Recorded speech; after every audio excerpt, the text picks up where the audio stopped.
All right. Hi, everyone, and welcome to today's session. And as I mentioned earlier, is that today we are looking at hypothesis testing. Hypothesis testing is one of the methods that is used in statistical inference.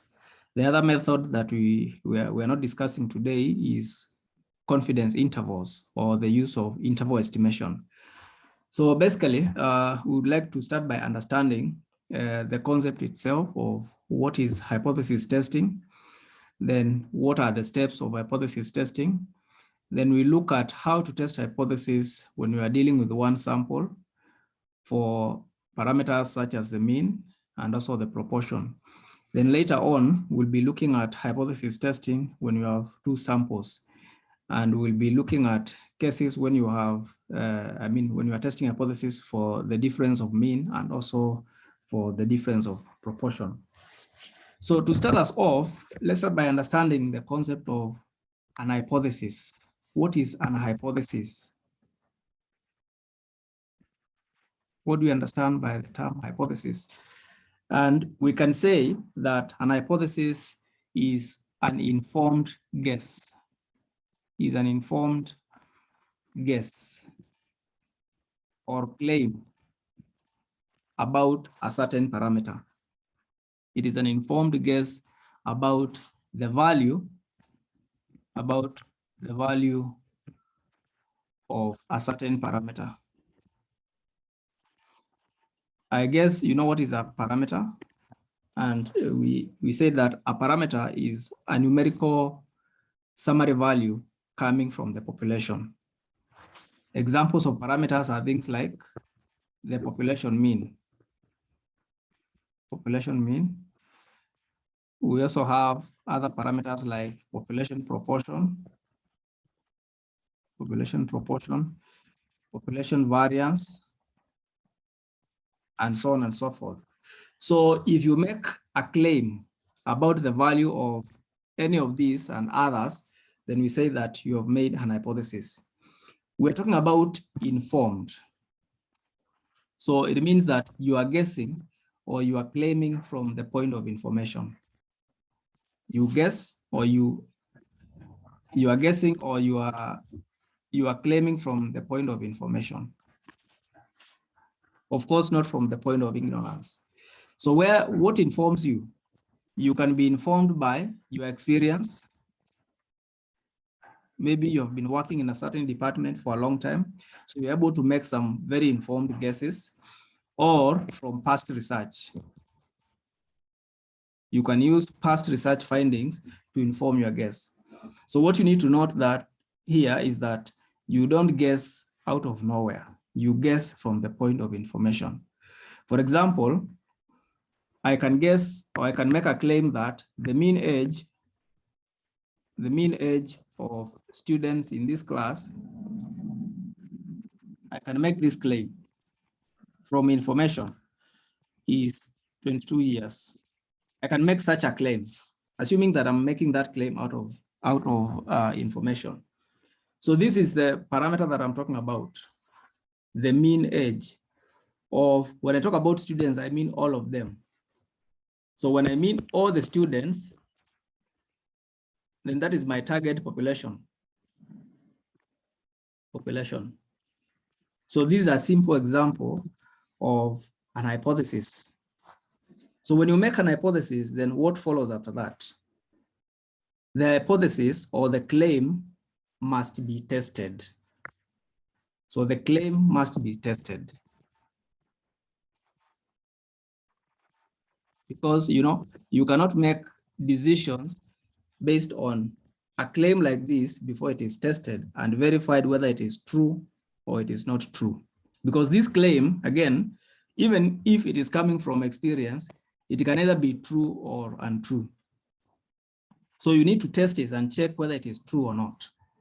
So how do you test this claim, or how do you test an hypothesis? And now that leads us to what is called hypothesis testing. So if you want to test that claim, you need to select a random sample. You need to select a random sample from the target population. And then from that particular sample, which is a random sample, you compute, for example, in this case, because the claim was about the mean, you compute the sample mean. If, of course, your claim was about proportion, you would compute the sample proportion and so on and so forth. So I'm using the mean for illustration purposes. It can be any other measure, not necessarily mean. So once you choose this sample, you need to analyze it and obtain the summary measure of the sample.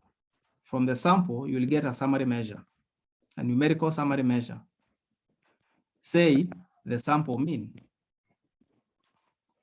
You will get something like the sample mean if you are dealing with the mean. So, you know, the value that you are getting here, this is a scenario like, if I make this particular claim about the students in this class, if I make this claim, I can decide to pick a sample of size 30. So maybe I choose a sample of size 30, choose 30 students randomly, that students randomly, and find the mean, find their mean age. So their mean age is what I'm calling X bar here. So now the value of X bar that I get here is the one that I will use to try and validate this claim. And whatever value I'm going to get here is not necessarily 22. Chances are very high that I'll not get 22. I'll get a value which is different from 22. Maybe I'll get 21, maybe I'll get 25, maybe I'll get 30, and so on and so forth. So I'm supposed to use this value here, whatever the value I get here, the sample value, to compare and try and validate this claim here. And the process of trying to validate this claim using sample information is basically what we are calling testing of hypothesis.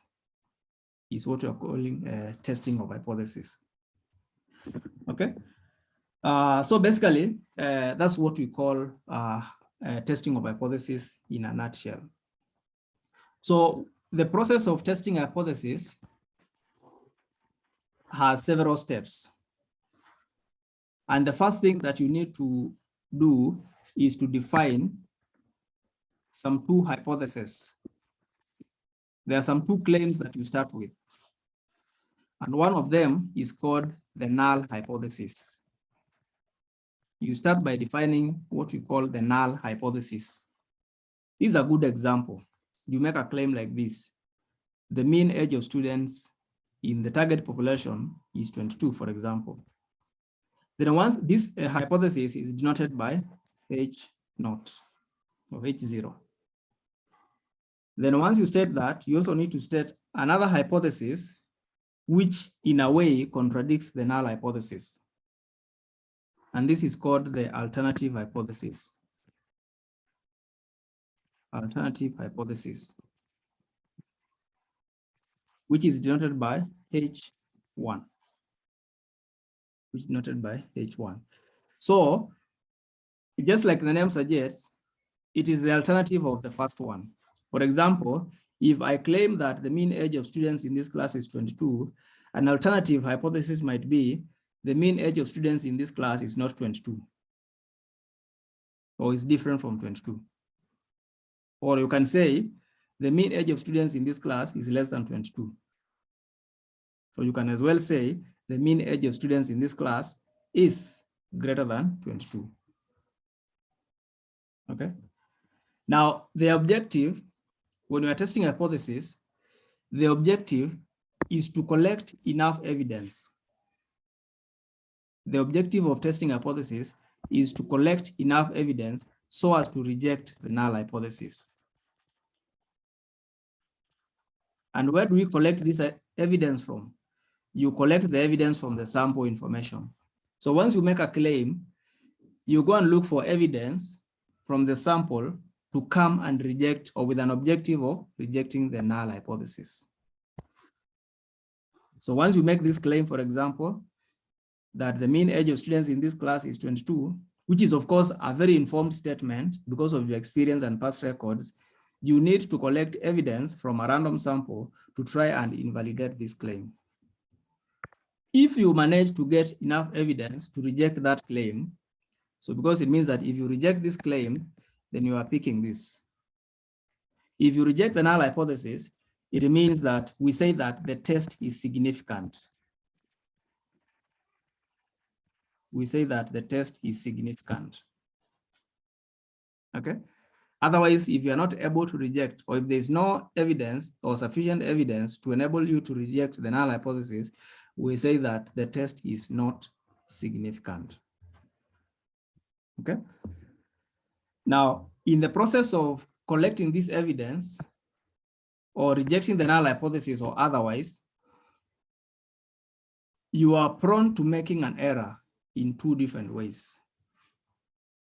You are likely to make an error in two different ways because you see this claim, for example, the mean age of students in this class is 22 years, is either true or false. Okay, so this statement here, which is our null hypothesis, is either true or false all the time. It cannot be in between. Then once you collect evidence from the sample information, you are going either to reject the null hypothesis or you're going to fail to reject the null hypothesis. Usually we say, you can say that either from the evidence, you're going to reject the null hypothesis, or let me use this for now, accept the null hypothesis. Remember, this information here, whether it is true or false, it is always unknown to you. The researcher does not know that. You just make a claim which you believe is very correct. Okay, from the evidence, I mean from the past records. But whether it is actually true or not, like if I make the claim that the mean age of students in this class is 22, that may be true. It may also be false. But again, I'll use my evidence from the sample to decide whether to reject the statement or the claim or otherwise. So even when we are here, you can also reject this or accept this. So there are 4 scenarios. And out of those 4 scenarios, 2 of them will be leading you into some errors. For example, if the fact of the matter is that the null hypothesis is true, but from the evidence that you have, you end up rejecting that statement, then of course that is an error. This is incorrect decision because you are rejecting a true statement. For example, suppose this statement is true, but from the evidence that I have, I reject it. I'll be making an error.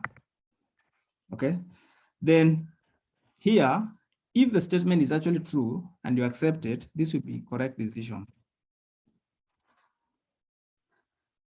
But in the third scenario, if the statement is false and you reject it, again, that will be correct decision because you are rejecting a statement which is not true, which is okay.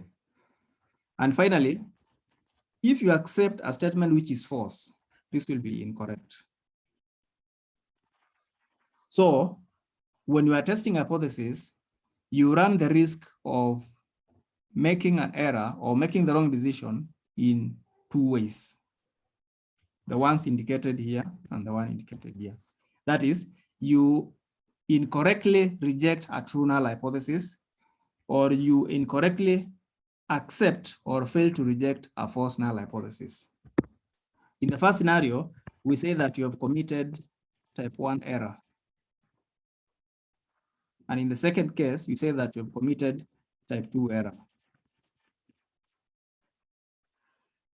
Type 1 error is believed to be more serious than type 2 error. This one is more serious than type 2 error. You can imagine a scenario like in the context of a court of law, the null hypothesis is always that the person is innocent until proved otherwise. That is the assumption. So this is like the null hypothesis in a court of law. And for every individual who is presented before a court of law, this statement is either true or false. But you see, we don't know that in advance. So the prosecutor has to go and collect evidence with an objective of rejecting this statement, because the prosecuting team will want to reject the null hypothesis. Because once the null hypothesis is rejected, then the guy will be convicted. But from the evidence that we have, you can either reject that statement or you can accept it. Same case here. You can reject here or you can accept. So even in this context of a court of law, we run into the risk of making a wrong decision in two ways. So let's look at the first one. The guy is actually innocent, but you reject this claim. You reject this claim. So what that means is that if you reject that, it means that the guy will be convicted or the guy will be jailed. I don't know which is the correct word to use, but the guy will be convicted.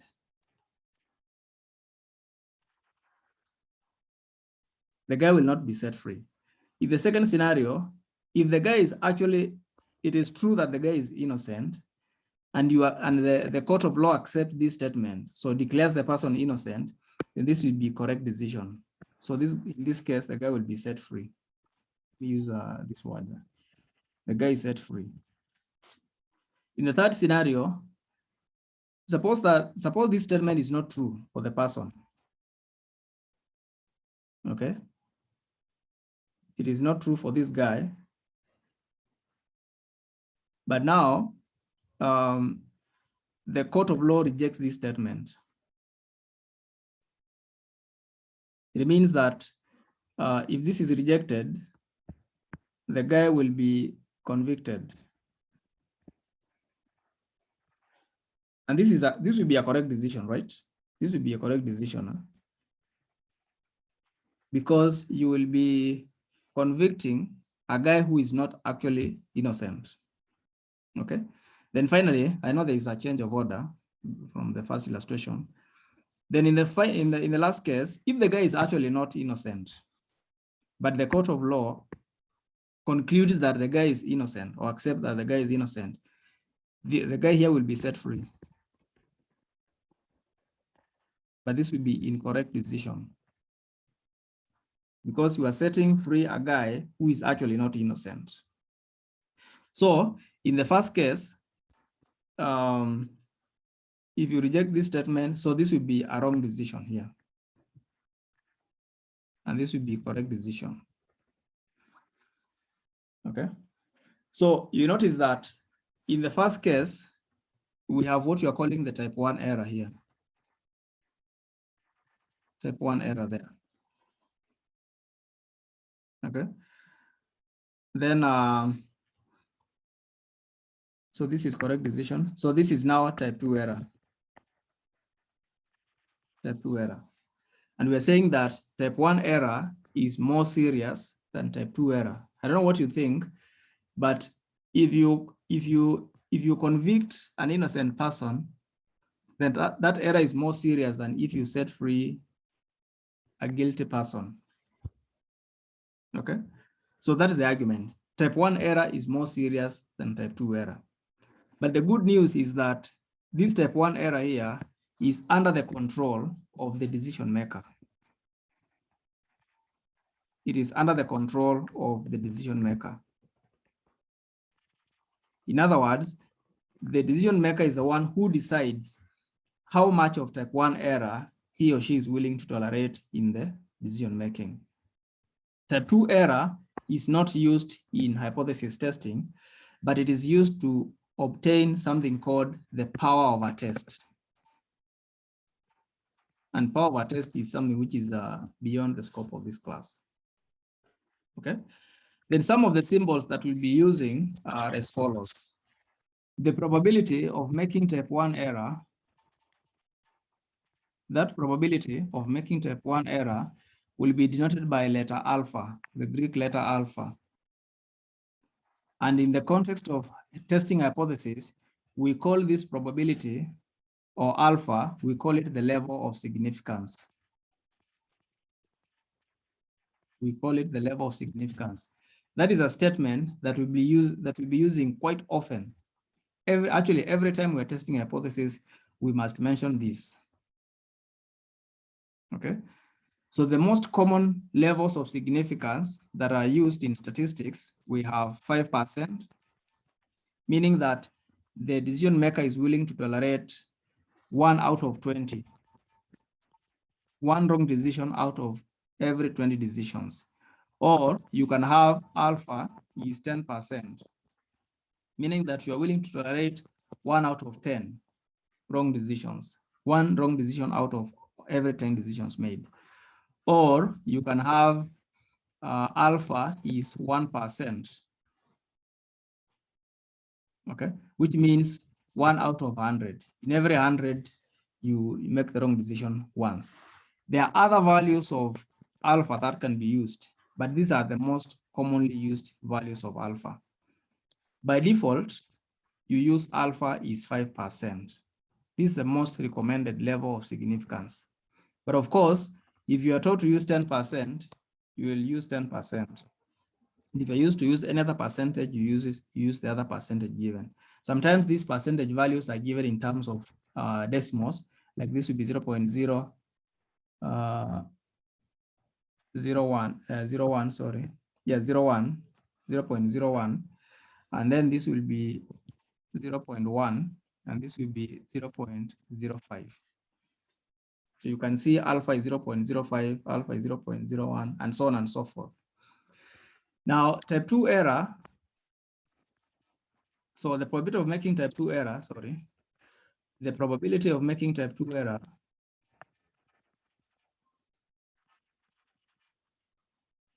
is denoted by beta. So we have alpha, like A and B, yeah? Alpha and beta. And this probability here is used to calculate something called the power of a test. To calculate the power of a test. The power of a test, in a nutshell, is the probability of rejecting a false null hypothesis.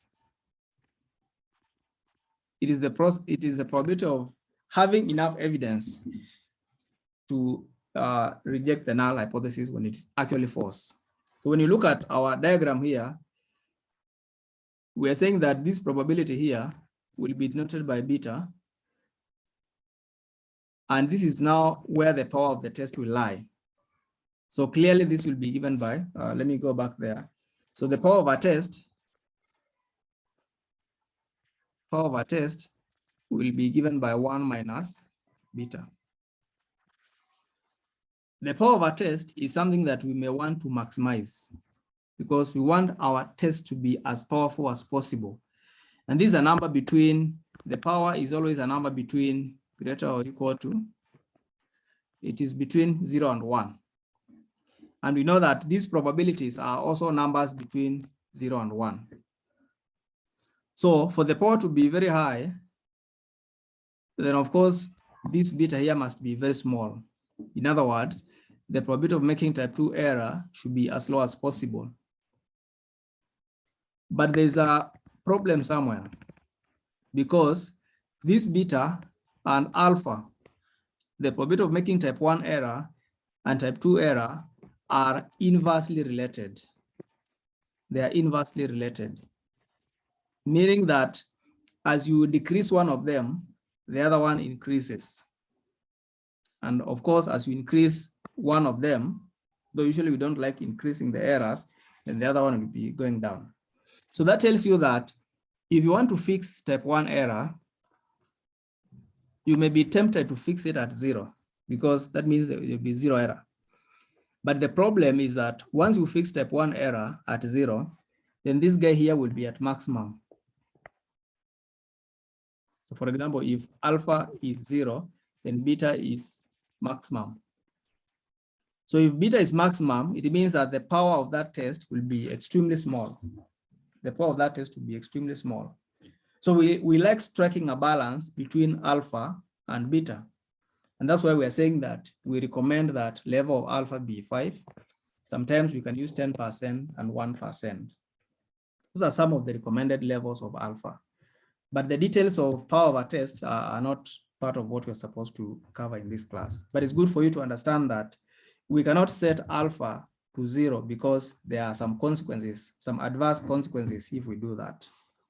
So what we have said is that when you are testing a hypothesis, the first thing is to define your null hypothesis and also the alternative hypothesis. Then once you do that, you need to decide on alpha. That's like our step number 3. You need to decide on alpha. Decide on alpha. That is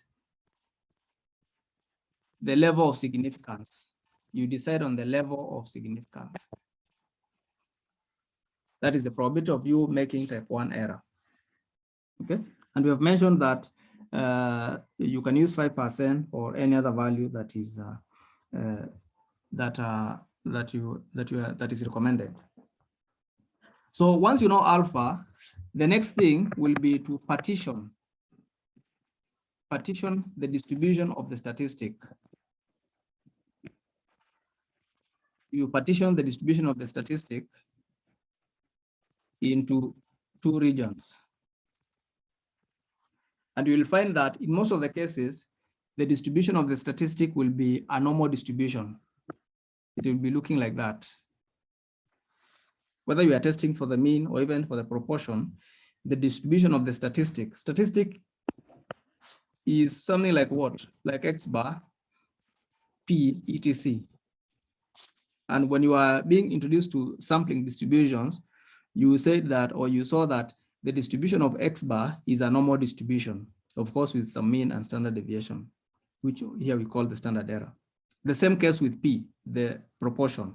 The proportion again has a normal distribution, but in this case, the sample size must be large. So what we're saying in the 4th step is that you partition this distribution into 2 regions, like this, where you put alpha on one of the regions. So alpha is the level of significance. So this is your alpha. So the remaining part will be 1 minus alpha. Or you can partition like this. You can partition like this. You put alpha there. Or you can partition like this. Huh? You can as well have the partition like this. Huh?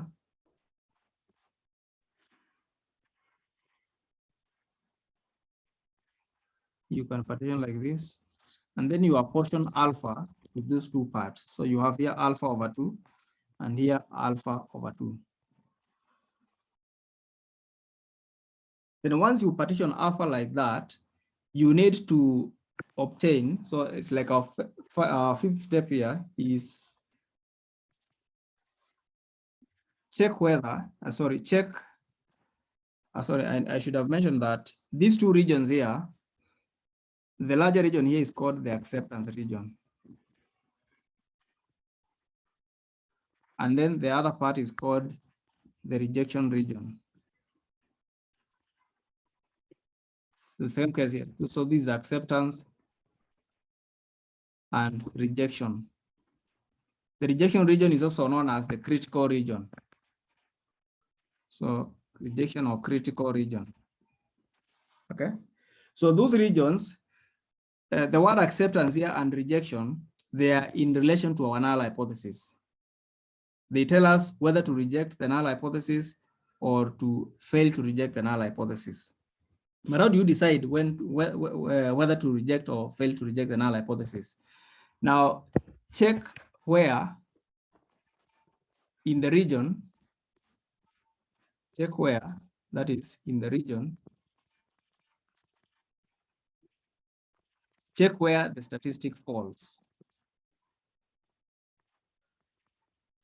Check where the statistic falls. For example, if you are working with sample mean, if you are testing a hypothesis about sample mean, of course, here you'll be having X bars. So this will be X bar if you are dealing with mean. If you are dealing with proportions, you'll have that. So on this axis, you have all the possible values of X bar here. You have all the possible values of X bar, for example, or proportions if you are testing about hypothesis, proportions. The same case here. So in our next step, we are saying, check where this is the this is a calculated statistic, the one that you obtained from your sample. Where does it fall in these regions? Does it fall in the acceptance region or in the rejection region? Okay.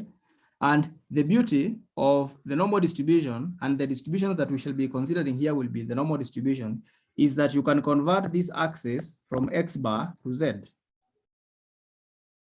Then you can also convert this particular statistic, which is your X bar or your P, we can also convert it into a Z, meaning that we can write step number 4 up there like this, so that you have something like this. So instead of having X bar down there, here you have Z axis. Then now here you still have your alpha. You can have your alpha there, or you can have your alpha on the lower side here, so that this is 0, this is Z axis, and this is alpha again. Or you can have alpha apportioned to the two tails of the standard normal distribution. So here you have alpha over 2, and here you have alpha over 2 as well. Then instead of working with the statistic directly, you compute a Z, which is the standardized value of this value of X bar, because now your X bar is like your variable. Then whatever value you get, you check where it falls. Does it fall here or does it fall in the shaded part? Then where it falls tells you what to do with the null hypothesis. You either reject or you fail to reject the null hypothesis. So those are very general steps, because I was not specific to the kind of statistic we're dealing with. I want us to look at the specific steps if you are testing hypothesis for one sample mean. So let's have a subheading, hypothesis testing for one sample mean. So what I'll do, I'll write the steps, but now more specifically for hypothesis testing for the mean. So the first step does not change. You define the null hypothesis. And if you are testing hypothesis for the mean, the null hypothesis will look like this.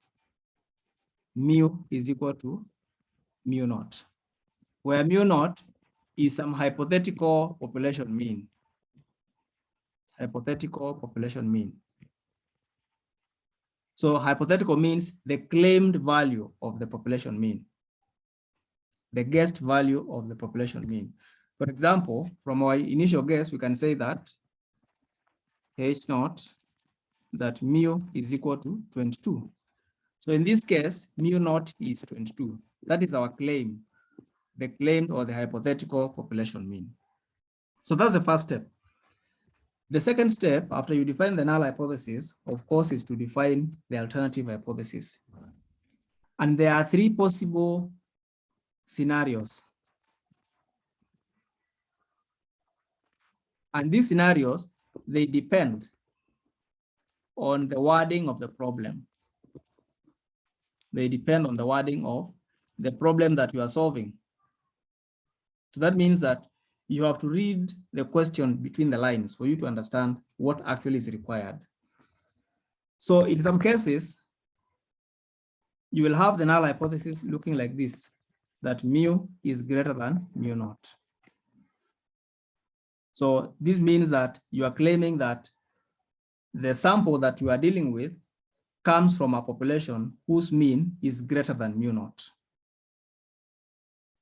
So you see here, this means that for example, this means that the sample comes from a population whose mean is 22, or whose mean is some mu naught. But in Roman 1 here, you are claiming that the sample comes from a population whose mean is greater than mu naught. If that is the case, then if you are given alpha, then you are supposed to partition your region like this. You are supposed to have the critical region on the upper tail of the distribution like that. And you put the entire alpha there. This is called an upper tail test. Upper tail test. This is the upper tail and this is the lower tail. So this is called the upper tail test. This only happens if your null hypothesis, if your alternative hypothesis looks like that. For example, if you have something like H naught that mu is bigger than 22, then this is how your diagram will look like. That's how your distribution will look like. Now, the wording of the problem may also suggest something else. And you end up with an hypothesis that looks like this. Mu is less than mu naught. So this means that the sample comes from a population whose mean is less than mu naught. For example, H1, that mu is less than 22. If that is your alternative hypothesis, then this is how you partition your distribution. You put the entire critical region on the lower tail. So this is where you put alpha. That's why you put alpha. Oh, this is 0. This is z-axis. So this is z. And this is called a lower tail test. Lower tail test. Then again, the wording of the problem might suggest this. You may have H1 that mu is not equal to mu naught. For example, you can talk about something like this, that mu is not 22. So if this is how your alternative hypothesis looks like, then this is how you subdivide your distribution. You apportion alpha equally to the two tails of the distribution like that. So this will be alpha over 2, and here alpha over 2. So for example, if your alpha was 10%, then on the lower tail you will have 5%, and on the upper tail you have another 5%. If your alpha was 5%, then on the lower tail you have 2.5%, and on the upper tail you have the other 2.5%. So that is how you define the alternative hypothesis. You will always be informed by the question that you are trying to solve. It is the one that will dictate whether to use a lower tail test, an upper tail test, or what we are calling here a two-tail test. This one is called two-tail test. Okay. So that is the second step. Then the next step, number 3, is using alpha, using the given level of significance, using the given level of significance. And we say that if not given, use 5%. If you're not given the level of significance, use 5%.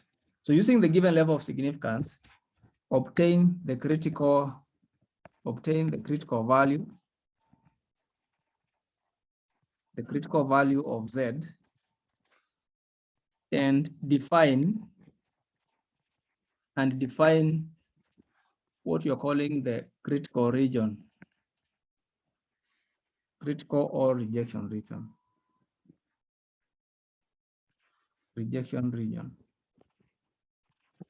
What we are calling the critical value of Z is the value of Z at this border point here. That's what you're calling the critical value of Z, this one.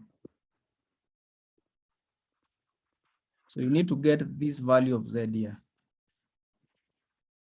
And you, of course, you'll get that value from the table. As long as you know the value of alpha, then you'll begin to know the areas that you're talking about. Okay, so let's have some quick examples. For example, if alpha is 5% and we are using a two-tailed test, for example, then this is what we are talking about. This is how you define your critical region. So this will be 0. Then these are two-tailed tests. So we are portioned to 2.5% on each tail. So this is 2.5%, same as 0.025. The same case, 0.025. So we are supposed to use tables to obtain the value of Z here, which is also here. Okay. So the tables that we are using are giving us the area from the center up to this point. So it's possible to get this area here. Let me shade it faster. Your tables will give you the Z value corresponding to that area. And so I need to know that area. So to avoid confusion, let me remove that. So that area is the same as 0.5 minus 0.025. So I'm talking about an area of 0.475. So the area from the center up to Z is an area of 0.475. So using your Z tables, you need to obtain the Z value which corresponds to that area. And that will be the critical value of Z. So let me share the Z tables. So here are the Z tables. And as mentioned, they are giving us the area from the center all the way to a certain point here. And in our case, the shaded part is 0.475. And this is now what you're calling alpha over 2, which is 0.025. When you add those two, you get 5%. So I need to come to my tables and look for 0.475. And 0.475 is given here. My interest is the Z value that corresponds to that value. So 1.96. 1.96. So it means that this point here is 1.96. And because that point is the same distance as this one, this will also be 1.96 but negative. So those are the critical values of Z. Those are the critical values of Z. So if your Z value, sorry, if your calculated statistic, if your sample value falls in the shaded part, or if your calculated value has a Z value which is greater than 1.96 in absolute terms, it means that you're going to reject the null hypothesis. That, in other words, if it falls here or down here, you are supposed to reject the null hypothesis. So that is step number 3, where you are supposed to define your level of significance. I mean, you decide on the level of significance, and then you define the critical region so that you know where the rejection region begins or where the acceptance region ends. Now, the next thing is number 4 now is to obtain the calculated statistic, the calculated Z statistic. So there are 2 Z values. There is this, which you are calling the critical, which you read from the tables. And then there's another one which you are calling the Z statistic. This is the standardized value of X bar. This is standardized value of X bar. Okay. And this value is obtained like this. Z is equal to X bar minus mu naught divided by standard error of X bar. I hope from the introduction, when we were introducing the concept of statistical inference, we defined what we call the sampling distribution of the mean. So standard error of X bar is just the standard deviation. Is the standard deviation of X bar. When we were talking about probability distributions, we were talking about this. Don't write this, X minus mu over sigma. In such cases, this divisor here is the standard deviation of this guy. The same case, this guy here is the standard deviation of this guy. we all know how to get the standard deviation of X, so we are not going back there. But this guy we are calling the standard error, and we are saying that is some standard deviation. This is how you obtain it for the mean. Is given by sigma over root n. That is the standard error or the standard deviation of X bar.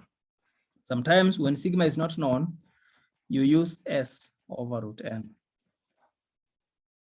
So that means that the formula that we are dealing with here, the divisor can be written as follows. So you say this is equal to X bar minus mu naught divided by sigma over root n. When you are dealing with X bar, that is how you define your Z. So you should not confuse this, the Z that corresponds to X bar and the Z that corresponds to X. The formula is the same, but the divisor is not the same. The divisor is different.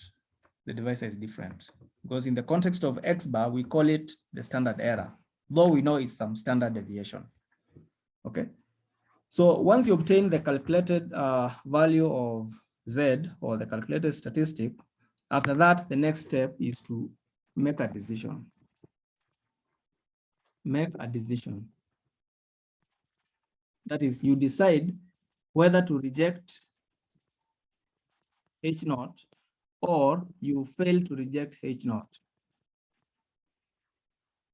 We usually avoid using the word accept. Avoid using the word accept.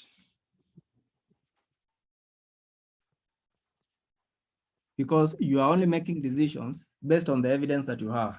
So possibly if the evidence changes, maybe even your decision will change. So we say you reject or you fail to reject. Either you have enough evidence or sufficient evidence, or you do not have sufficient evidence. Okay. And the rule is simple. The rule is if Z calculated, the one that we obtained in step 4, falls in the acceptance region, let's say falls in the rejection region. If it falls in the rejection region, remember the rejection region is defined here. Okay, so this is your acceptance. And then here you have your rejection region. Here we have two regions there. This is your rejection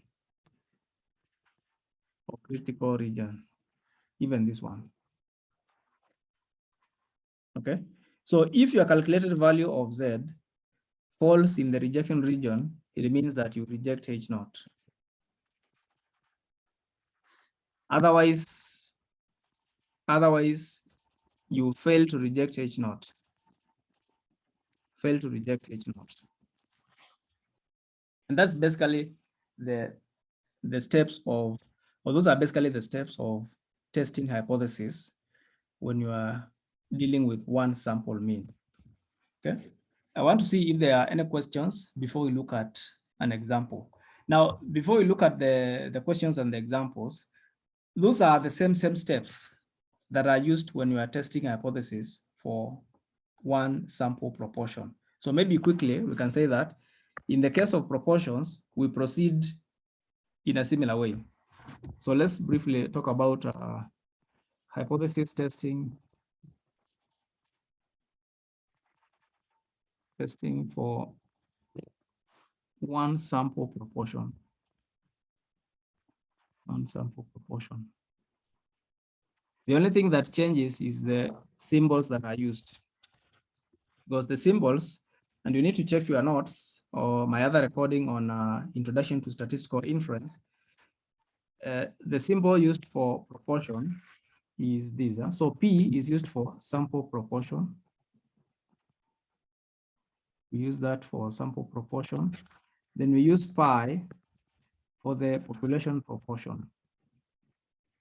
For the population proportion. And of course, here we work, n is the size of sample or sample size. And when you are dealing with proportions, because of the nature of their populations, we always work with large samples. Must be large. When you are dealing with proportions, the sample must be large for you for the central limit theorem to hold. For the central limit theorem to hold. In other words, for you to test an hypothesis using the Z-statistic, then you must be having a large sample. In the case of testing a hypothesis for one sample mean, you can violate the assumption of a large sample, but if you are sure that the population from where the sample is coming from is normal, then you can use a t distribution. So here we can maybe say that not if sample is small, that is n is less than 30, and the population is normal, and the population is assumed to be normal,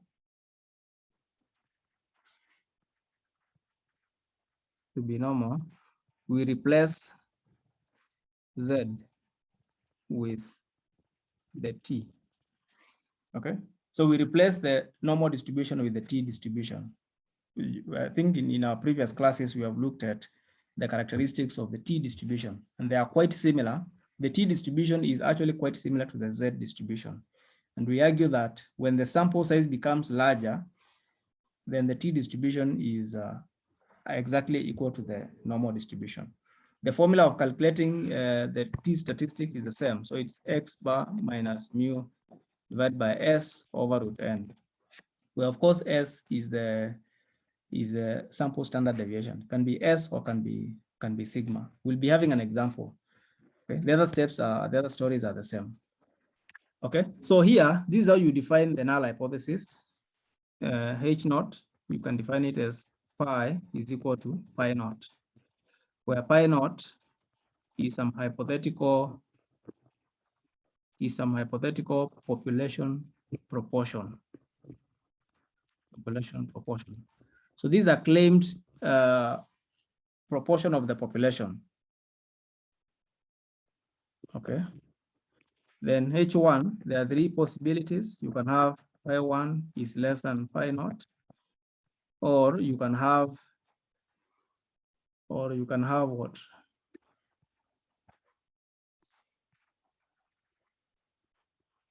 have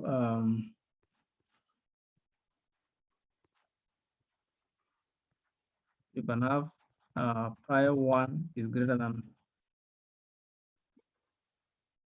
than pi naught, or you can have two-tailed test, H1 that pi 1 is not equal to pi naught. So the first one is a lower tail test.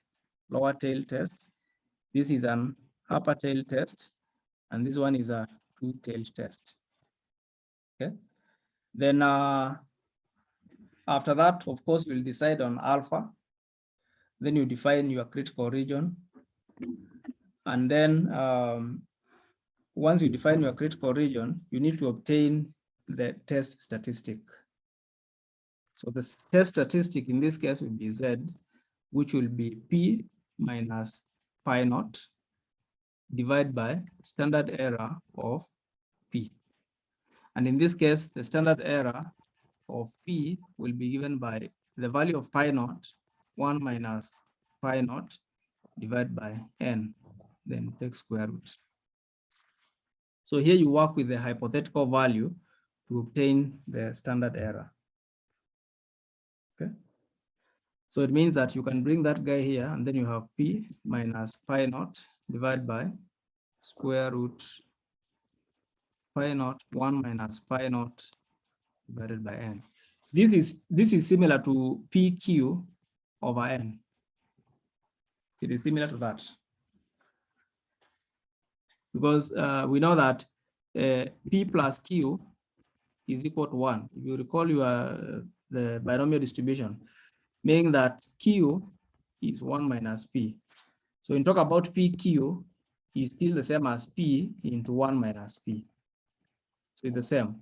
So this is like a P multiplied by a Q, then divided by N. Then the other steps are similar. Whether you reject the null hypothesis or you fail to reject the null hypothesis depends on where this guy is falling. This is Z calculated, whether it is falling in the acceptance region or in the rejection region. So let me hear if there are any questions and then we can go to examples.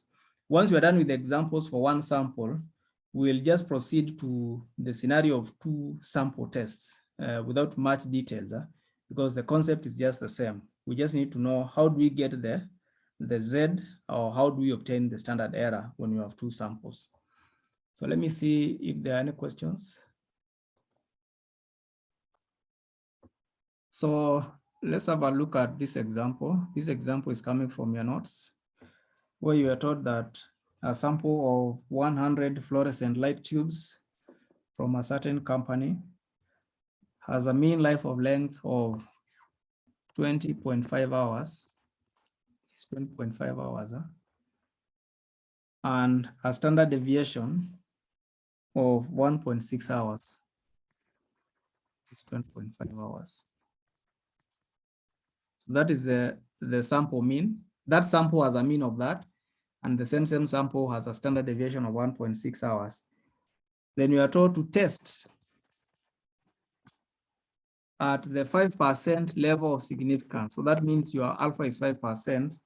You test at the 5% level of significance whether this particular sample here comes from a population whose mean, and of course this is hypothetical, whose mean is 20.8 hours. You test whether that sample comes from a population whose mean is 20.8 hours. So that is a hypothetical. This is the claim that we are testing. This is the claim that we are testing. Whether the sample that you have selected, a sample which has a mean of 20.5 and a standard deviation of 1.6 and is of size 100, whether it comes from this population. So in this case, this is our mu naught. That is our mu naught. Meaning that if you were to define our hypothesis, remember, when you're defining hypothesis, you never ever put anything that comes from the sample in the hypothesis. You only put the hypothetical values. The population hypothetical values are the ones that will appear in your statement of hypothesis. So H naught will be that mu is equal to mu naught, and our mu naught is 20.8. So we are testing that versus or against H1, that mu either less than or greater than or is not equal to 20.8. So this number is the same number that you'll find here, and this mu is the same guy you'll find here. So now, what do we put here? What you put here is only determined by the wording of the problem. And either the wording of the problem will suggest a greater than or a less than. And if that is not the case, then you are testing not equal to.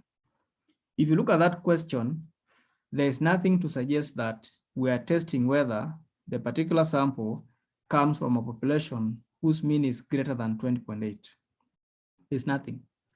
There is also nothing to suggest that we are testing whether the said sample comes from a population whose mean is less than 20.8. So what we are actually testing here is whether the sample comes from a population whose mean is 20.8 or it is not. So either it comes from such a population or it does not. So once you define your null hypothesis, now you can define your critical region, because already we have alpha. Alpha is there.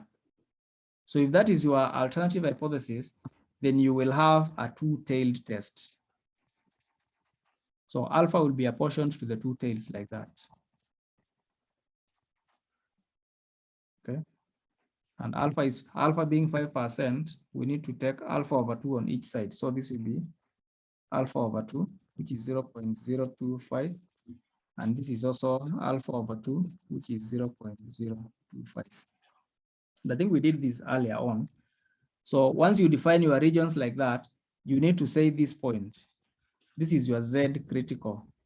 The same case with this one, the same, Z critical. This is 0 here. So we're talking about an area of 0.475. I think we have done this in our illustration. And we saw that the value of Z that corresponds to such an area is plus minus 1.96 minus, this is minus 1.96. Let me remove this. This is minus 1.96. That's the other value of Z. So Z is plus minus 1.96. So now you have the shaded part is your critical region and the unshaded part is your acceptance region. So the next step is to obtain your Z calculated, your Z statistic.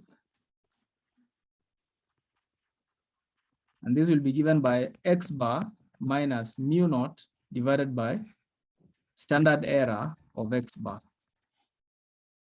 And in this case, standard error of X bar, we have said it is sigma over root n, but because you don't have sigma, what we have here is, so this is your S, 1.6, and this is your X bar. We know it is S because it is a sample value. We know it is X bar because it's a sample value. And this is your N, that's the size of sample. So in this case, this is the same as S over root N. When sigma is not known, you use S. So this is 1.6 divided by square root of 100, which is 0.16. So now we can proceed to get our Z calculated. Is X bar, which is 20.5, this guy here, minus our mu naught, which is 20.8, divided by our standard error, 0.16. And when you simplify that,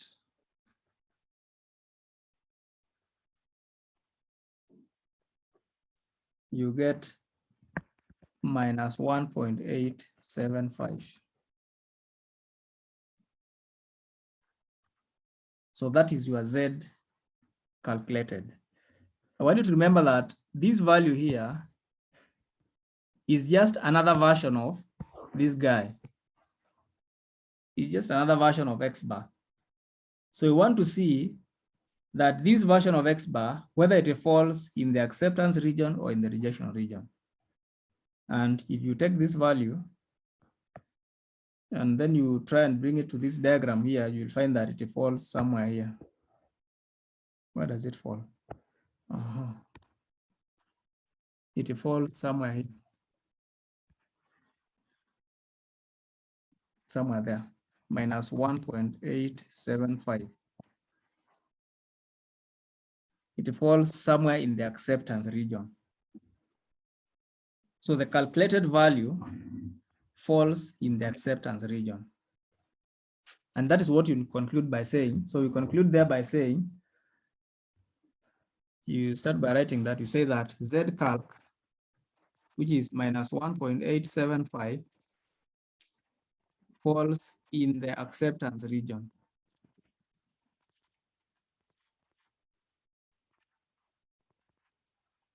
And if you know it falls in the acceptance region, this is what we'll do to the null hypothesis.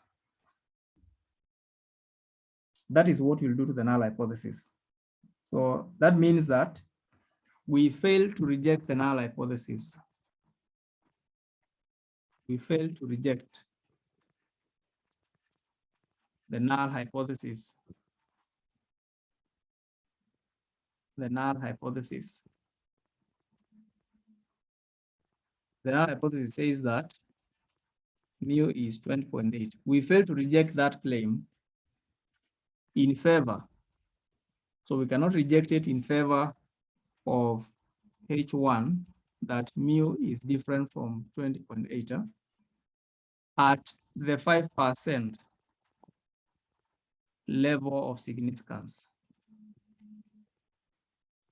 We fail to reject that statement. Okay. Then once you say that, now what is your conclusion?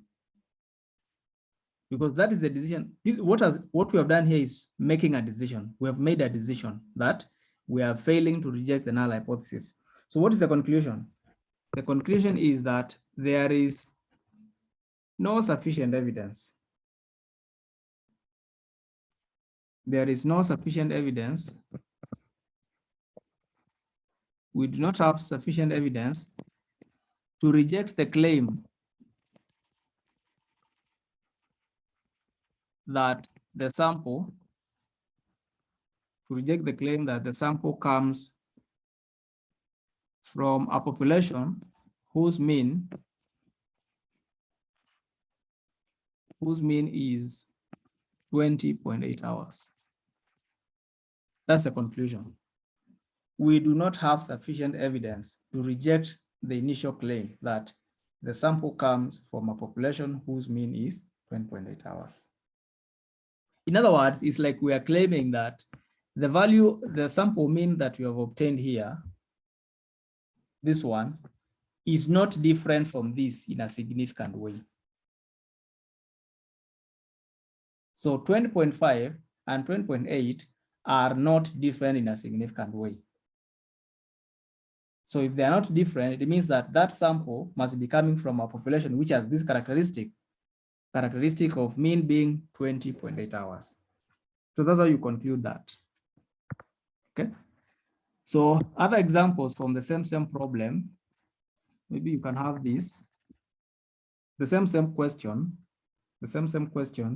You can test the hypothesis. You can test the hypothesis at, let's say, at alpha is 1%. At alpha is 1%. You test whether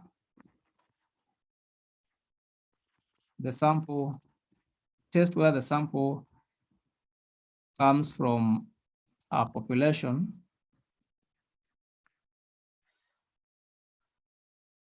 whose mean is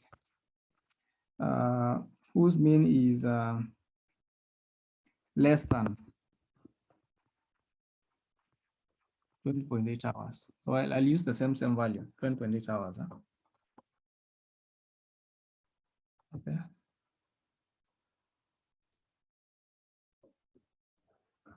So let's look at this other example from the same problem. At alpha is 1%. In other words, at the 1% level of significance, this is the level of significance. Huh?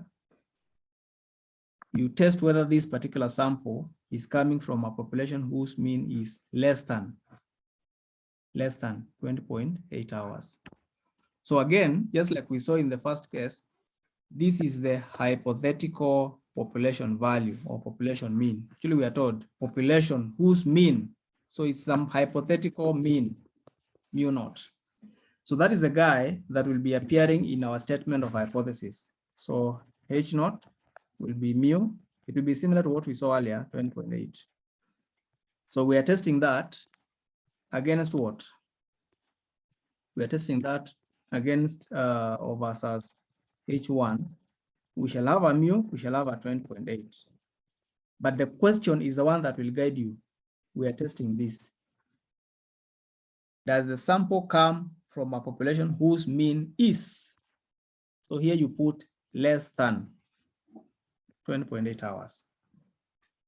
So whether you are putting less than or greater than or not equal is decided by the question that you are solving. It's not something that you guess. You can't guess. Because if you guess, you are likely to guess the wrong thing.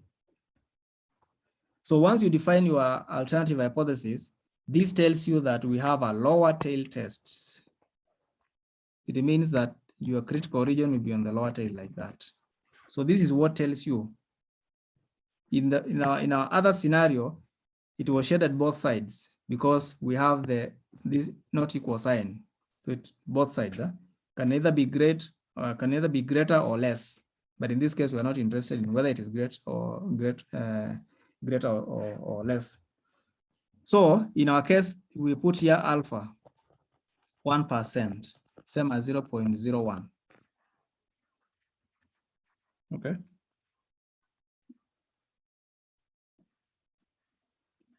So once you define your critical region, so the shaded part is your critical region. This is your rejection region or critical region. And then here we have a whole acceptance region, the unshaded part. So we need the value of Z that corresponds to this area. So using your tables, you need to find a Z value which corresponds to that.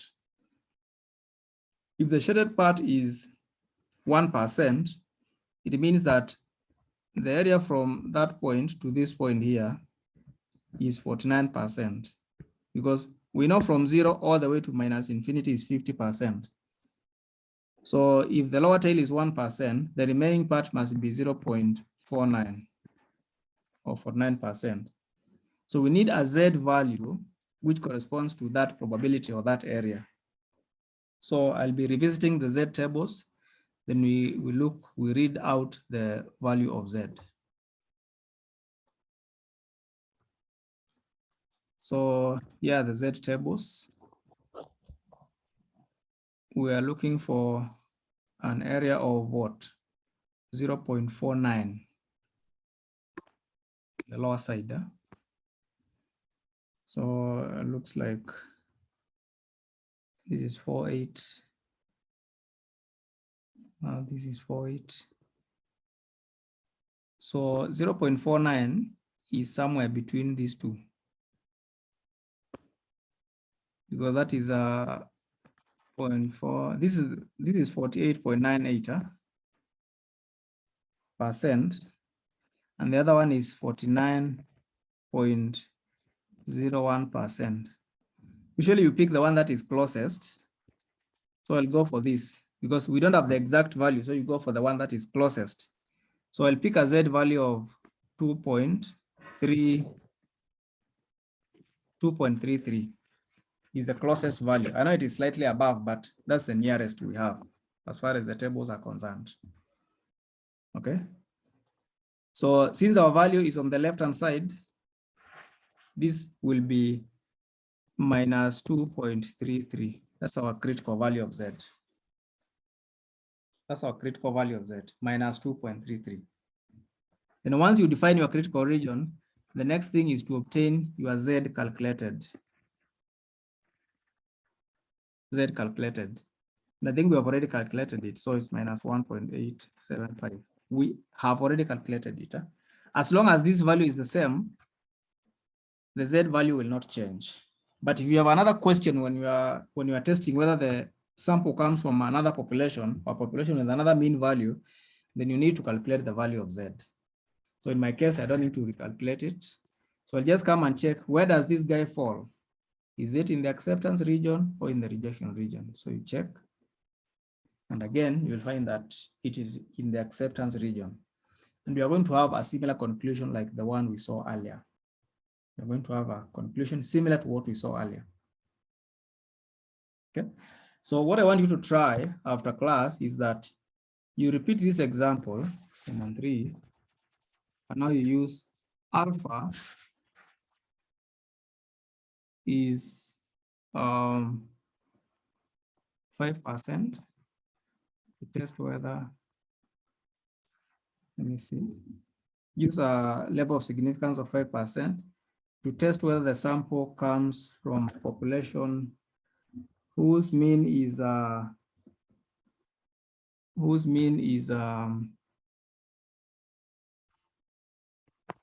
test whether the population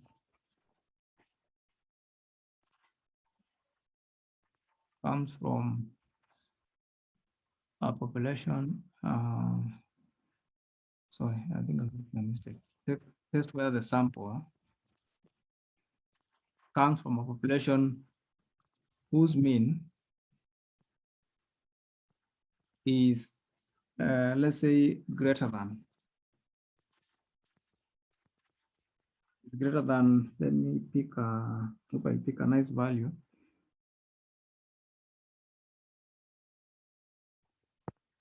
$20.1. So let's work with that. Would you check whether that sample comes from a population whose mean is greater than 20.1 hours? Okay, then you can share your results later. So that's basically how you perform hypothesis testing using the, hypothesis testing for one sample mean. And in that scenario, we were assuming that the sample is large, and clearly the sample was large. There are some cases when the sample size is small, like in this case. I want us to consider the case, which is also extracted from your notes. There's a question that says that the annual rainfall at a certain weather station for the last 10 years has been recorded as follows. So you are given these values, 17.2, 8.1, and 5.3, and 6.2. So let's look at this data. We're talking about the annual rainfall in centimeters in a certain weather station for the last 10 years is recorded as follows. 17.2, 28.1, all that. These are 10 observations. Then the question is, test the claim that the average, that's like the mean, test the claim that the mean annual rainfall has increased from its former long-term value, of 22 centimeters.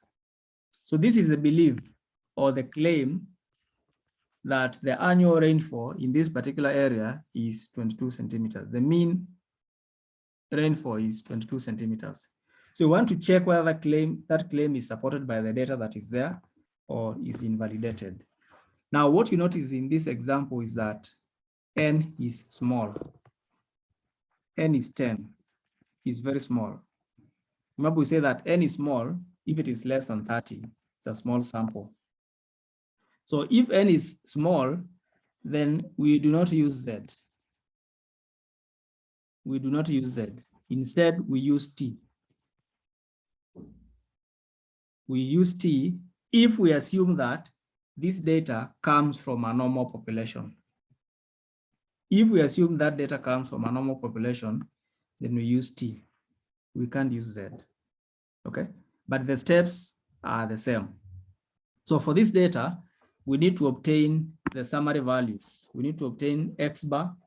We need to obtain S. Okay. And when you're obtaining S from a small sample like this, you adjust the formula and divide by n minus 1. That device is called the degrees of freedom. So we need to get X bar, which is given by a summation of X divided by n. So we just take 17.2 plus 28.1 plus all the way, you add all of them, divide by 9. Then you need S, the standard deviation, which will be given by a summation of X minus X bar squared. You divide by n minus 1. It is always advisable you divide by n minus 1. And this can also be written as summation of X squared minus n X bar, where this guy is squared, divided by n minus 1. And this number here, n minus 1, is called the degrees of freedom. That divisor. And it's one of the things that you need when we are using the T distribution so as to get the critical value. So n minus 1, or the divisor there, is the degrees of freedom. So I want us to use our calculators, our scientific calculators, to obtain these values very quickly. Okay. So you will go to your calculators, scientific calculators. I don't know which type of calculator you have, but to those who are using FX82, you will put this mode. You will put that mode. Then you key in the data and use this key. You use that key to store the data in the memory, in your calculator memory. Okay. For example, once you put this mode SD, so you press mode, then you choose number 2, which is SD. So you just press mode, then you press number 2. Then this is how you key in the data. You press 17.2, then you press M plus. You will see N is equal to 1. Then again, you press 28.1, followed by M plus. You will see N is equal to 2. Again, you press 25.3, followed by M plus.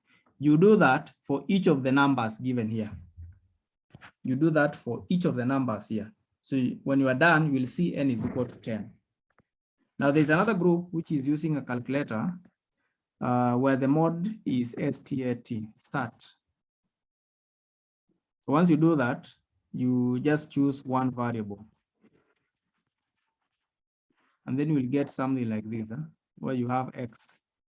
So you'll just be pressing every number. You press 17.2, then you press equal sign. Once you press equal sign, you'll see 17.2 here, 17.2 here.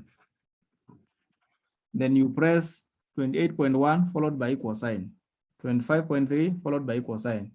When you do that, you will have a table here with 10 observations. So that's how it will look like. Then once you are done with this, you are supposed to go to another key, which is known as S. Let's start with S sum. You can start with S sum. When you press S sum, you will see several options. You will see summation of X squared, summation of X, and then you'll see N. So this is number 1, number 2, and number 3. So if you choose number 1, you will get summation of X squared, which you can use here if you want to use that approach. Then, of course, N, you don't need to check that out. You can always get it. Then if you want to avoid this, you can also go to S var. If you go to S var, and I'm talking to people who are using this kind of calculator, if you go to S var, you will find this X bar, you will find sigma, and then you will find S. So this will be number 1, number 2, number 3. So if you press number 1, you will get the mean of this data. So you can write down that value here directly. Okay. Let's avoid this one. So the S that you want to use is the third option. So you press number 3. If you come back to S var, then you press number 3, you will get this standard deviation here. You will get that value. So you can quickly use your calculator to obtain those values. I want us to do that together, but in the background. So we have confirmed that we can obtain the required summary values using our calculators. So if you are not able to remember the formula, just use your calculator to obtain the value of X bar and the standard deviation. And you have confirmed that the mean of this data is this value, 25.87, and the standard deviation is 4.751. And of course, this is number of observations is 10, which is a small sample. Okay. So this being a small sample, so we say these are. So this being a small sample,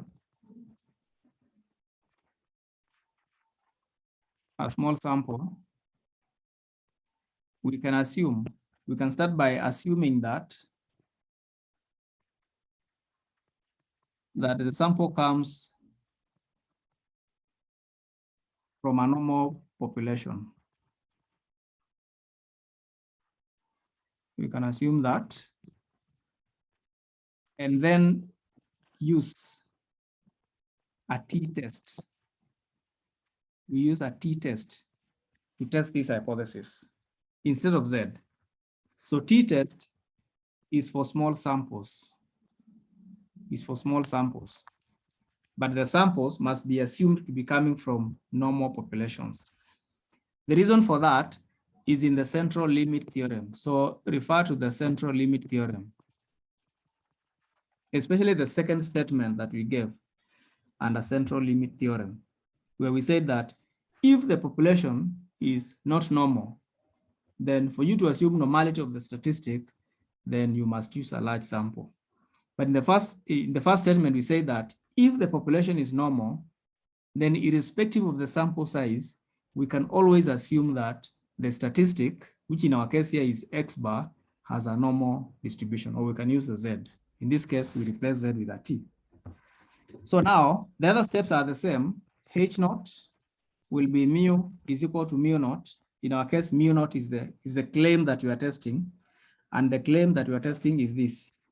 that the long-term value, the long-term annual rainfall is 22 centimeters. So versus H1, that mu, and then we have a 22. The claim is, test the claim that the average annual rainfall has increased from its former long-term value of 22 centimeters. So that means that we are checking whether the actual rainfall has actually increased, is greater than 22. And once you define your alternative hypothesis, it tells you that we need to have an upper tail test.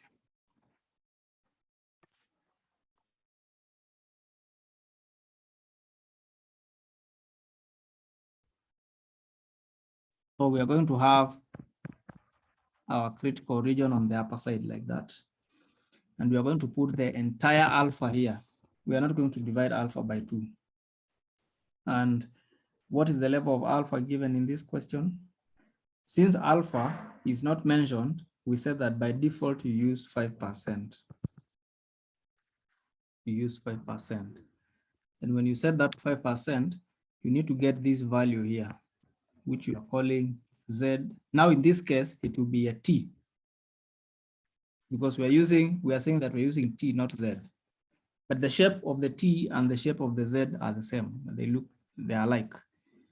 So for us to get this value of T here, we also need what we call the degrees of freedom. So for you to get the critical value of T, you need alpha and you need the degrees of freedom. In our case, degrees of freedom is always n minus 1. And in our case, it is 10 minus 1, which is 9. Where n is the size of sample, then minus 1. Okay, so let me share with you the T tables. These are the T tables. And the T tables, we have the first column here.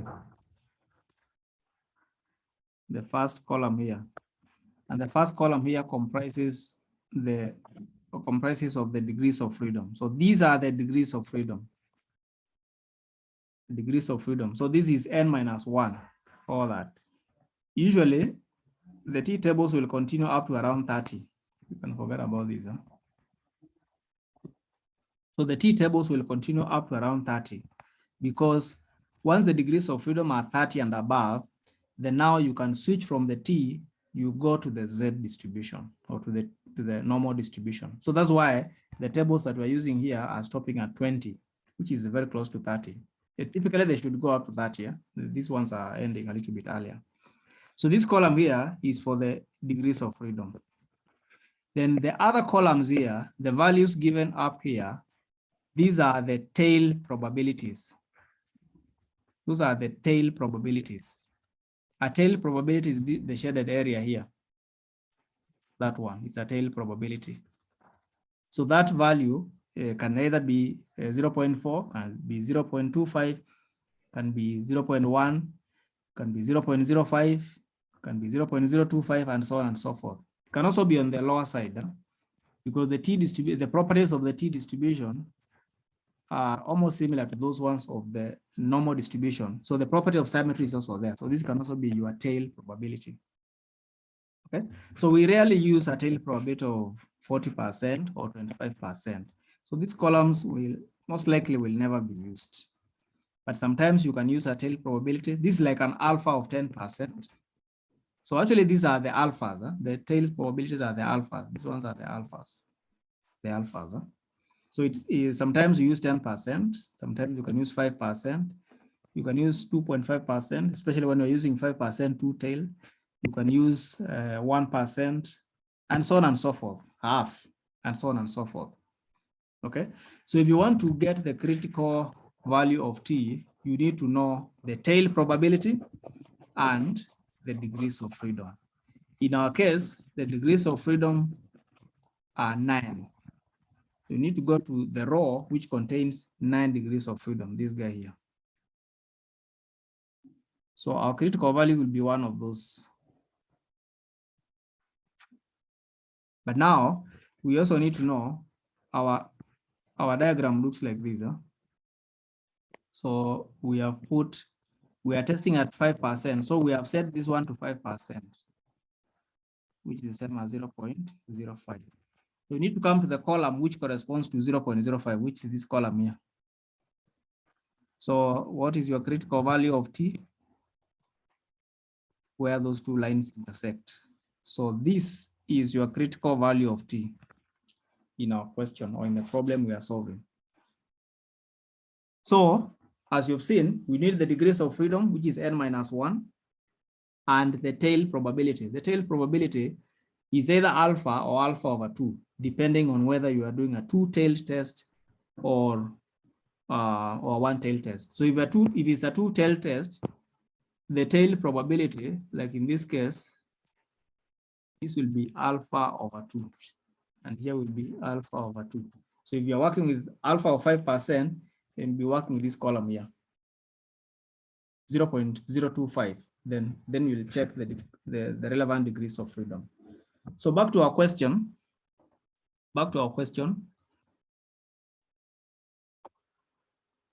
So we're saying this value here is 1.833. That's the critical value of t. Then just like we're doing in the case of normal distribution, we also need to obtain the t calculated. And the formula is similar to that one of the z calculated. So this is x bar minus mu naught divided by s divided by root n. And x bar is what we got from that from our data, 25.87 minus mu naught is 22 divided by our standard error. Sorry, our standard deviation is 4.751 square root of 10. So that's your critical, and that's your calculated value. And if you simplify that, you will get 2.576. And just like we are doing, you need to check, say, does this value fall in the acceptance region or in the rejection region? And clearly this value will be somewhere there in the shaded part. So you report that your t calculated, which is 2.576, falls in the rejection region. It falls in the rejection region. And that tells you what to do with the null hypothesis. You do this. So thus, there is sufficient evidence to reject the null hypothesis in favor of the alternative hypothesis at the 5% level of significance. So that's the decision that you are making. There is enough evidence or sufficient evidence to reject H naught at the given level of significance. So the conclusion will be that the mean rainfall or the mean annual rainfall, the conclusion is that the mean annual rainfall has increased from its long-term value,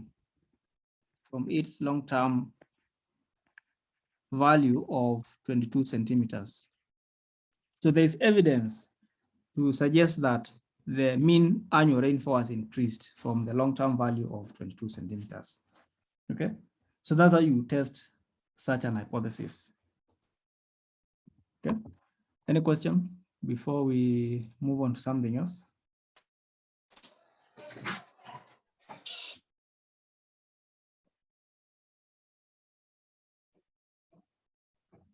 So let's move on. And I think now we are moving to hypothesis testing for one sample proportion. And I'm going to use the example, one of the examples in your notes. The example that says that in a one-year mortality investigation, 45 out of 250 90-year-olds who are present at the start of an investigation died before the end of the year. Okay, then you are told that assuming that the number of deaths has a binomial distribution And the probability of success, the probability of success is equal to pi. That's like the population proportion. That's like the population proportion. Test whether this result is consistent with the mortality rate, or proportion, of pi is 0.2. So in other words, you are given, you pick a sample, and then you find that there are 45 out of 250 successes. And then you want to check whether that sample is consistent with the belief that the population proportion of successes is 0.2 or 20%. Okay, so in this case, the size of your sample is 250. Then X, which is the number of successes, is 45. So the probability of success for your sample will be the number of successes divided by n, which is 45 divided by 250, which we prefer to have in decimal form, which is 0.18. So that is the proportion of success, the sample proportion of success. Sample proportion, just call it like that. Then this guy here, this value here is the hypothetical or the believed population proportion. The hypothetical value. Okay, you will notice that every time we are dealing with proportions, n must be large. N must be larger because we know that proportions are coming from binomial distribution. Proportions we know are coming from, or they come from, a binomial distribution. And for the central limit theorem to hold, then you can only estimate, you can only claim that the distribution of P has a normal distribution if you are picking large samples. So N must be large, meaning that when we are testing hypotheses about proportions, we will not be having a t-test. There will not be a t-test for proportion because you cannot afford to use a t-test, which is meant for small samples, if you're not coming from a normal distribution. So that is basically what we have. So our null hypothesis will be H naught, that pi. So here we don't use mu, we use pi, is equal to pi naught, and our pi naught is 0.2. The believed population, or the hypothetical, or the claimed population proportion. So we are testing that versus H1, that pi, then we have 0.2. The question is, test whether this result, that is this finding here, is consistent with this. So from that question, there's nothing to suggest that we are testing whether the sample, the population proportion is greater than 0.2 or is less than 0.2. So in short, we'll be testing whether it is consistent or it is not consistent. And clearly, this calls for a two-tailed test. So if that is your alternative hypothesis, you need a two-tailed test. You need a two-tailed test like that. And if we let alpha be 5%, anytime you're not given alpha, you just use 5%. And it means that your critical region will be there and also here. So this will be alpha over 2, which is 2.5%, and this will be again 2.5%. So, and we already have seen that this will be minus 1.96, and this will be 1.96. Those are Z critical values. Those two values are the Z critical values. Then once you have your Z critical value, the next thing is to obtain your Z calculated. And Z calculated is given by this. Divide by standard error of proportion. Remember, in the case of mean, we were talking about X bar minus mu naught over standard error of X bar.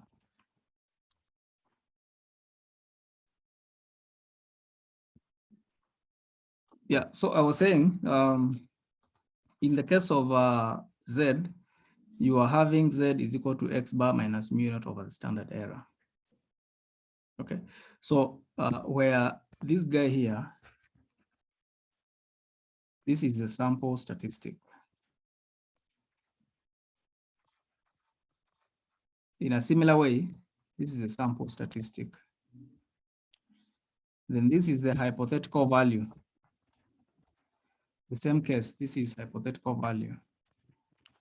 And this is the standard error of the statistic. The statistic is X bar in that case. And here you have standard error of the statistic. So we always talk about the standard error of the statistic because it's the standard deviation of the statistic.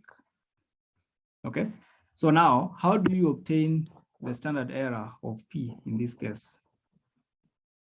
I think we mentioned that earlier on. So the standard error of P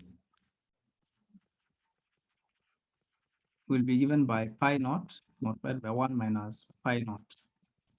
Take this divided by n, then you take square root. So that's what you put as the divisor. So in our case, this will be 0.2 multiplied by 1 minus 0.2 divided by n. What is n? 250. That will be our standard error. Okay.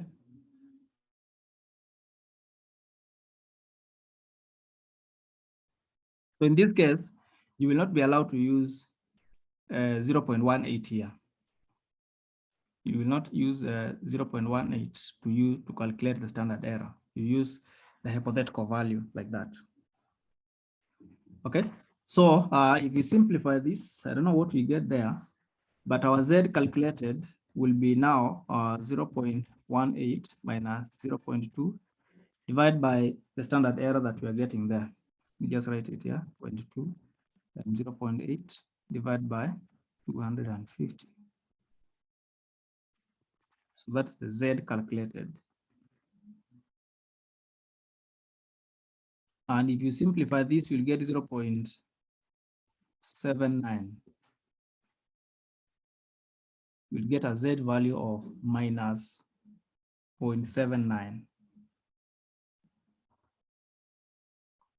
So coming back to your distribution of the statistic, you locate minus 0.79, which is somewhere here, minus 0.79,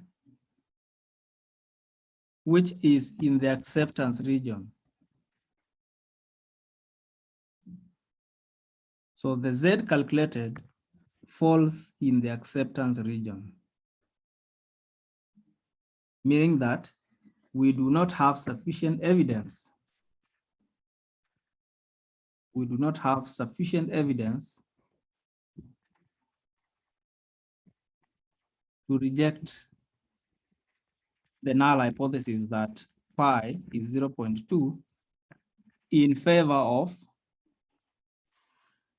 H1, that pi is different from 0.2 at the 5% level of significance. We do not have enough evidence to reject that claim. Okay, so that means that the sample information that we have here is consistent with a mortality rate of pi is 0.2. So the value that we are, in other words, we are saying that the value that we are getting from the sample is not different from the hypothetical value. is not different. So they are the same. They are not different in a significant way. Okay. So that is basically it. And that's how you test hypothesis when you have a single sample. So any question?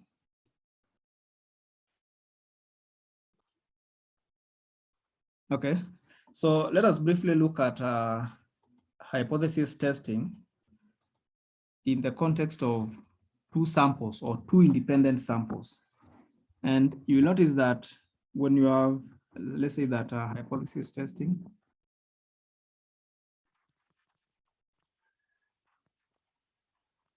for two independent samples,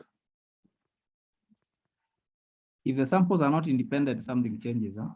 But in our case, we are restricted to the case of two independent samples. When you're dealing with two independent samples, your focus will be test for the difference of means. For example, test for the difference of means. That is two sample means. Testing for difference of two sample means. Then you can also talk about test for the difference of proportion or two sample proportion. And the story is the same. If you are dealing with sample means, if you are dealing with means, sorry, this is how you define a null hypothesis. You have mu1 is equal to mu2. That's how you define your null hypothesis. You notice that in this context, we do not have actual values like this. We do not have actual hypothetical values. We just want to check whether the samples are coming from the same population. Because you see, we assume that hypothetically we have population 1 and population 2, which are distinct. Then from here you get sample 1, and from here you get sample 2. Then from here you'll get sample mean 1, and you get sample mean 2. If it happens that the samples are coming from the same population, then these two values should not be different in a significant way. But if it happens that the two samples are coming from different populations, then X bar 1 and X bar 2 will be different in a significant way. So that's why we talk about difference in means. So we'll be checking the difference between X bar 1 and X bar 2 divided by the corresponding standard error.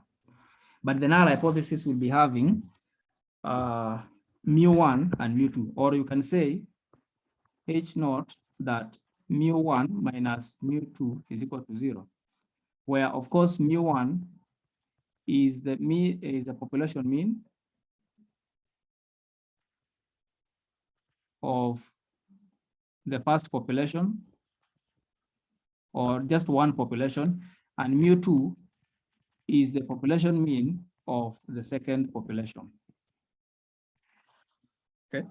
Then once you define your alternative, your null hypothesis, then your alternative hypothesis can either be H1, that mu1 is greater than mu2. If that is the case, you will have an upper tail test like this. Upper tail test like that, where you put alpha on one side. Then you can also define your alternative hypothesis as follows. It can be like this. You can have, I should have said this. You can also have H1 that mu1 is less than mu2, and this is what you will have. Or you can also have, a two-tailed test, that is H1 that mu1 is not equal to mu2, which will call for a two-tailed test like that. And here you have the Z critical even there. So the other steps will be the same. Then given alpha, you will get the critical value from the tables. Then once you set up your critical, your acceptance and the critical region, the next thing will be to calculate the Z value. Z calculated. And the Z in this case is calculated using X bar 1 minus X bar 2 divided by the standard error of X bar 1 minus X bar 2. this divisor here is called the standard error of the difference of means. Standard error of the difference of means. Okay. And this is given by, so the standard error of x bar 1 minus x bar 2 is given by sigma 1 square over n1 plus sigma 2 square over n2 square root, where sigma 1 is standard deviation of population 1, then sigma 2 is standard deviation of population 2, and n1 is the size of sample 1, and n2 is the size of sample 2. So like that. If sigma is not known, if you don't know the values of sigma, you can use s. So this will be the same as s1 squared over n1 plus s2 squared over n2 square root, where s1 is the standard deviation of the first sample and s2 is the standard deviation of the second sample. So whenever sigma is not known, you always substitute it with s and you proceed. So once you do this, you just calculate the value of z, then you come here and check whether it falls in the acceptance region or the rejection region. Then the conclusion will be the same as what we saw in the case of one sample test. Okay. Now, if n is small, now we say that when the sample is small, you do not use z. So we use t. We use the t-test. But there are some additional assumptions that we make here.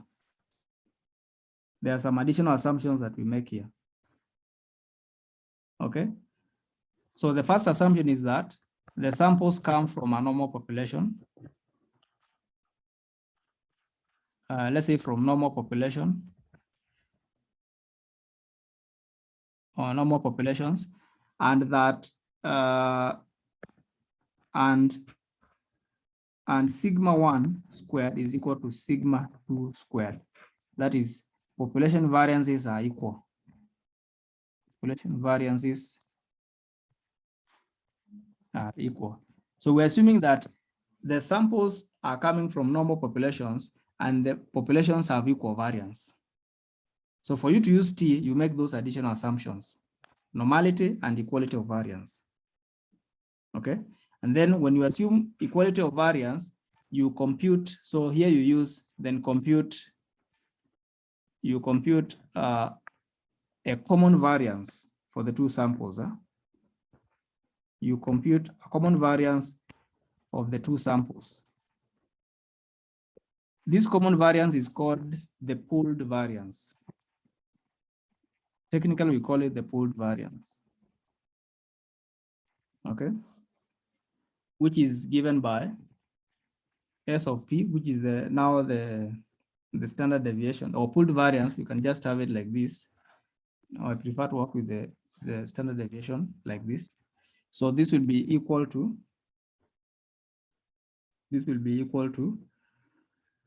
the square root of n1 minus 1. If you take that, multiply this by S1 squared plus n2 minus 1 multiplied by S2 squared, divide this by n1 plus n2 minus a 2. Then you take square root. If you want the pooled variance, it will be SP square. If you put a square there, it becomes pooled variance.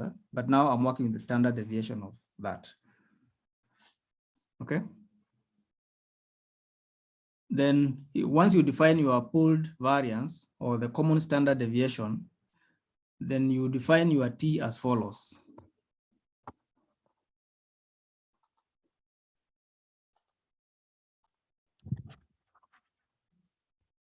So once you obtain your common variance or your common standard deviation, then you define your T as follows. So you say that T, just like the Z, will be x bar 1 minus x bar 2.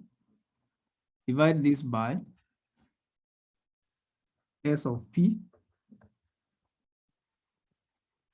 multiply this by 1 over N1 plus 1 over N2.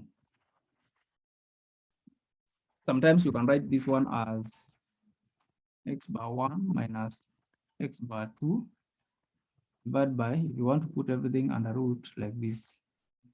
So you can have over N1 plus over N2. So you notice that the formula is quite similar to what we saw in the case of Z. The formula is quite similar to the one we saw in case of Z. Because in the case of Z, we are saying Z is equal to x bar 1, x bar 2 divided by, let's say S1 squared, when sigma is not known, plus S2 squared over N2. In the case of Z, we were talking about that. So when you're using T, we have a similar formula, but this is only achieved if you assume that the populations have equal variance, and then we're able to obtain the pooled variance, which we are saying is SP squared is N1 minus 1, S1 squared plus N2 minus 1, S2 squared divided by N1 plus N2 minus 2. That's pooled variance. If you take square root both sides, it becomes a common standard deviation. Now, we mentioned that when you're working with a T distribution or a T test, there's something called the degrees of freedom. When you are having two sample tests, then this value here is your degrees of freedom. So in this case, degrees of freedom is N1, the size of the first sample, plus size of the second sample minus 2. So it's like we have N1 minus 1, okay? Then plus the second sample minus 1. So at the end of the day, you end up losing 2 degrees of freedom. And the other story is the same. You will get the critical T value. The critical T value, you will get it from the tables using the degrees of freedom that you get here and the tail probability that will be given from your alpha and so on and so forth. So basically, that is the story. I think you can easily follow the example that is given in the notes. We don't have to look at that. Okay. The same case, if you are working with proportions, the same idea. Okay. So you notice that if you are working with proportions, of course, the null hypothesis will be pi1 is equal to pi2. So you can test that versus either H1 that pi1 is less than pi2, or H1 that pi1 is greater than pi2, or finally you can have H1 that pi1 is different from pi2. If this is the scenario, then you have a lower tail test. If this is the case, you have an upper tail test, just like we saw in the other scenarios.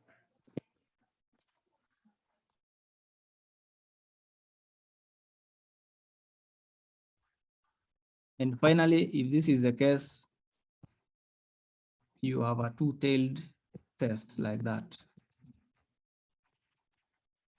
And in this case, when you're dealing with the proportions, n must be large. That is N1 and N2 must be large. You must always be dealing with large samples. Okay, there's no t-test for a proportion. Then the Z-statistic, if you are dealing with a statistic, the Z-statistic in this case will be Z will be equal to proportion or sample proportion of group 1, sample proportion 2 divided by standard error P1 minus P2, where the divisor is the standard error for the difference of proportions. And this standard error for the difference of proportions is obtained as follows. P1 minus P2. Again, here, we also compute a common proportion. Because you have two groups, you have a group there and another group there. There is P1, and here there is P2, and here you have N1, and here you have N2. You need to obtain a common proportion for these guys. And that common proportion is denoted by P hat. That's a proportion of success, meaning that we have 1 minus P hat is Q hat, is a proportion of failure. So the standard error is given by P hat multiplied by Q hat. Then you take this multiplied by 1 over N1 plus 1 over N2, close brackets, and take square root. Okay, where this P hat is what we are calling the common proportion. The common proportion for the two groups, if you are to mix them, which is given by N1 P1 plus N2 P2 divided by N1 plus N2. You will realize that this is just the number of successes in the first group and the number of successes in the second group. So it's just you are adding the number of successes in both groups divided by number of trials or number of subjects in the two groups combined. Okay. Then of course Q hat is 1 minus P hat. That should be easy to see. So basically, this is the guy. This is the guy you put down there. And once you have your Z calculated and you have defined your critical region, then it should be easy for you to make the decision, either to reject the null hypothesis or to fail to reject the null hypothesis. The same procedure as you have seen in the case of one sample test. Okay. So I also want you to look at the examples that are given in the notes and in my other recording. And I think it should be easy for you to see what is happening there. So what we have discussed so far, we are using parameters. We are testing hypotheses around these parameters, mu and pi. And that's why the kind of tests that we have done are called parametric. They are called parametric tests. There are some cases when we do not use parameters, and those cases are called non-parametric tests. And there are several non-parametric tests, but the one that is of interest to our class is called the chi-square. The chi-square. We have the chi-square test of independence. That is one. And then we also have chi-square test for goodness of fit. I've shared with you some notes on the same. I want you to take time and look at the chi-square tests of independence or association. And most likely we also find time and look and check for chi-square test for the goodness of fit. Once you do that, you will be done with what you need to know about hypothesis testing as far as this class is concerned. So I think we stop there for today. If there are any questions we'll ask, maybe before we leave, or you can ask the questions after the session, either through the various groups that we are using in learning. Thank you.